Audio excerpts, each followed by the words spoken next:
Good morning friends, welcome back to my YouTube channel Shiksha coaching classes. Student, जैसे कि आप सभी जानते हैं कि यूकेपीएससी जेई का जो एग्ज़ाम है निरस्त हो चुका है। उसके बाद उसके जो रीफॉर्म ओपन होने वाले हैं उसके रिगार्डिंग भी नोटिस आ चुका है, प्लस एग्ज़ाम के रिगार्डिंग भी कि अगस्त लास्ट में आपका एग्ज़ाम होना है।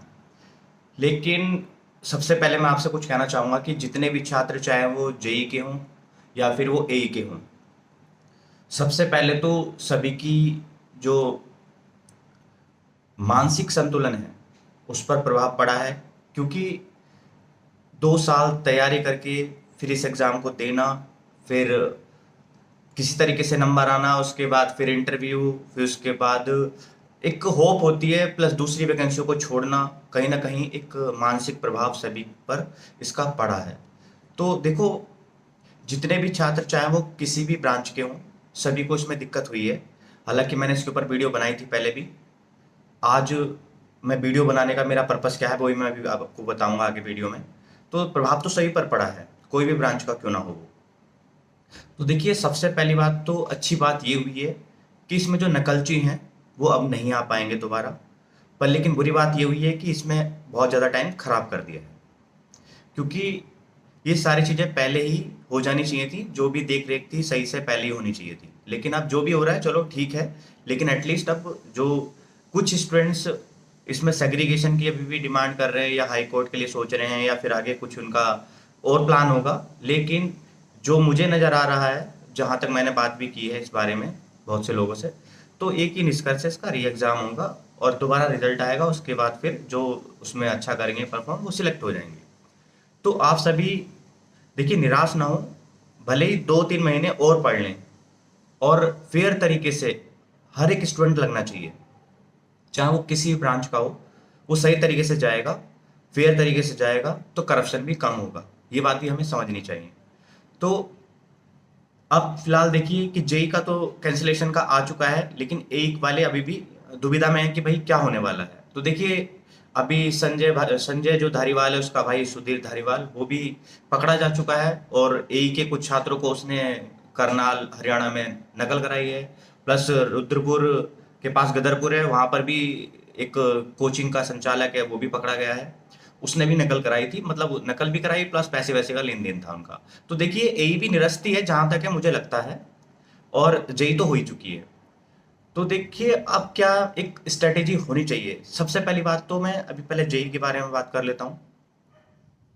जो जेई के स्टूडेंट्स हैं जितने भी, देखिए जेई के स्टूडेंट्स अपनी तैयारी फिर से करेंगे, और उनकी जो नंबर ऑफ वैकेंसी है वो भी इंक्रीज होने की बात सुनने में आ रही है।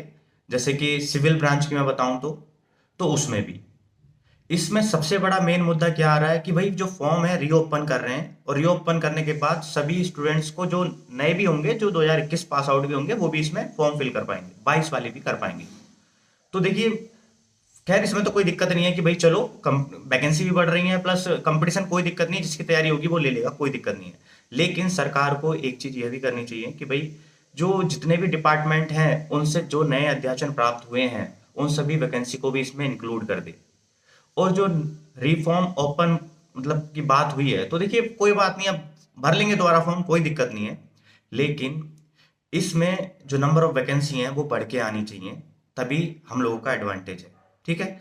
अब सबसे मेन बात आती है कि भाई जैसे कि मेरी ब्रांच एग्रीकल्चर है, तो मैं एग्रीकल्चर के लिए आपको कुछ बताऊंगा। इसमें मैकेनिकल कहेंगे कि मैकेनिकल वाले, इलेक्ट्रिकल वाले या सिविल वाले, कि भाई हमारा क्या फायदा इस बात को सुन के। तो देखिए, मैं उन लोगों को बताना चाहूंगा कि जो भी स्टूडेंट्स इन 3 ब्रांचों के हैं, मैकेनिकल, सिविल या इलेक्ट्रिकल के, वे सभी प्रॉपर उनकी वैकेंसी आती हैं। लेकिन एग्रीकल्चर की प्रॉपर वैकेंसी नहीं आती है उत्तराखंड में।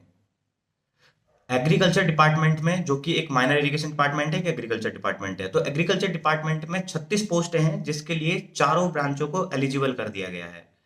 अब ये क्यों किया गया है, ये आप सभी जानते हैं कि जो यहाँ का जियो है, जो यहाँ का रोस्टर है, उसके अकॉर्डिंग वो करा गया है।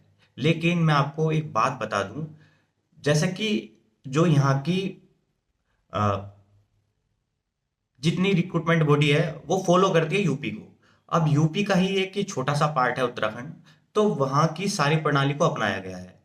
अब जो एग्रीकल्चर की पोस्टें आती थी यूपी में, वहाँ पर उनको बाद में उसके अंदर कुछ चेंजिंग आई, जो कि एग्रीकल्चर जितने भी डिप्लोमा होल्डर्स हैं उनके हित में टोटल वैकेंसी वो एग्रीकल्चर वालों को ही दी जाती थी, क्योंकि वो डिपार्टमेंट ही एग्रीकल्चर वालों का है, उनकी कहीं स्पेसिफिक अलग से नहीं आती हैं, दो ही डिपार्टमेंट है उनके, तो उन्हें कहीं और मौका नहीं मिलता है। सिविल वाले हर जगह घुस जाते हैं, मैकेनिकल वाले भी हर जगह घुस जाते हैं, इलेक्ट्रिकल वाले, आप कुछ तो इस चीज पे कमेंट भी करने लगेंगे, लेकिन मैं आपको बता दूं दो ही डिपार्टमेंट हैं। माइनर इरिगेशन में 3 पोस्टें हैं जो कि 7 साल बाद आई हैं, अब तो 9 साल हो जाएंगे।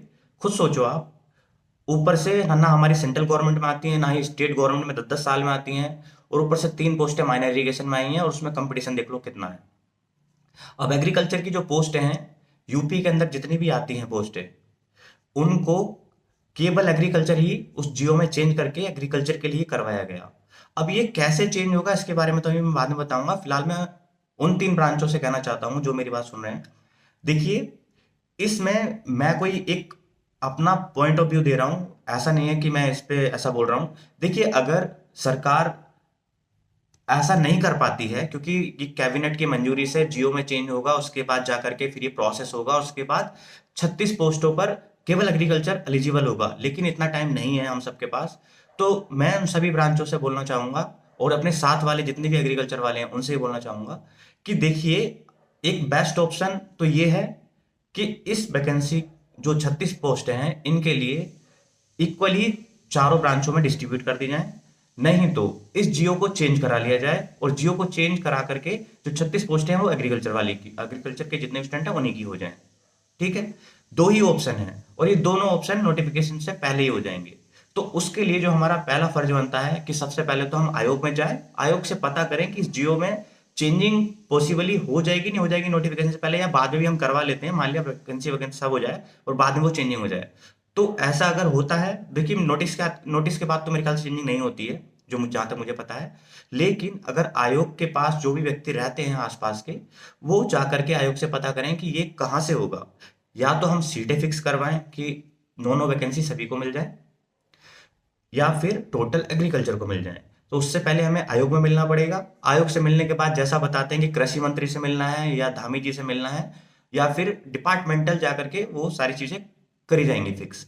तो इस तरीके से देखिए, इन वैकेंसी का सही तरीके से उपयोग हो पाएगा। जैसे कि आपने देखा था अभी जो ये इसका रिजल्ट आया था 36 पोस्टों के लिए, उसमें 152 बच्चे सिविल के एलिजिबल थे, और टोटल 180 के आसपास बच्चे बुलाए गए थे इन वैकेंसियों के लिए, 36 के लिए। अब कुछ सोचो भैया, सब सिविल वाले लग जाएंगे, जबकि सिविल की वैकेंसी 700-800 पहले से आ रखी हैं, तो एग्रीकल्चर वाले कहाँ जाएंगे, मैकेनिकल वाले कहाँ जाएंगे, इलेक्ट्रिकल वाले कहाँ जाएंगे? सोचने वाली बात है। आप इस बात को थोड़ा गंभीरता से लें। और एक चीज और मैं बता दूं कि देखिए, कोई ब्रांच वाला इस बात से बुरा ना माने, क्योंकि एग्रीकल्चर वालों की इस बात को समझे, एक बार पता कर ले किसी एग्रीकल्चर वाले से। देखिए, हर कोई ब्रांच अच्छी होती है, ये कहने का कभी मत कहना भैया सिविल ऐसी है, मैकेनिकल ऐसी है, इलेक्ट्रिकल, हर किसी का एक अपना एक खुद का एक कोर एरिया होता है जिसमें उसको परफॉर्म करना रहता है। तो देखिए, एग्रीकल्चर का भी कहीं ना कहीं है, तो वो दो डिपार्टमेंट उसके खुद के हैं, एक माइनर और एक एग्रीकल्चर। अब वो उसमें नहीं रहेगा तो कौन रहेगा भाई? सिविल वालों के लिए इतने हैं, मैकेनिकल वालों के लिए इतने हैं, और आपके इलेक्ट्रिकल वालों के लिए देखिए हर दिन की वैकेंसी निकलती हैं। आप एग्रीकल्चर की हिस्ट्री उठा के देख लीजिए। हम तो यही कहना चाहते हैं, ब्रांच ही बंद कर दो, नौकरी नहीं देनी तो देखो, सबसे पहले तो हमें यही काम करना है, जाके आयोग में पता करना है किस तरीके से ये इक्वली डिस्ट्रीब्यूट हो जाए दोनों वैकेंसी, या फिर 36 हमें एग्रीकल्चर वालों को ही मिल जाए। उसके लिए क्या करना पड़ेगा?